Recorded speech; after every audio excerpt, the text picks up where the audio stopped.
Here's a few summer hair ideas. First, we're tying 2 strands of hair at the top, taking the ones at the bottom and doing the same, twisting it together and going down. You can then use a bandana or ribbon, put it in the middle and start braiding your hair using the ribbon and your actual strands of hair.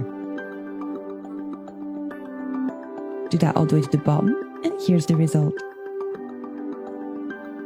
Next, split your hair in the middle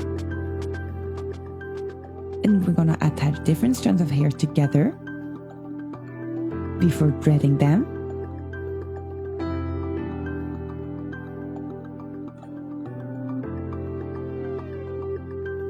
Take different strands of hair, go around the bit in the middle, and keep going, creating this braid with braids. Keep going to the back, using the same technique. You can then leave it as ponytails, and here's the result.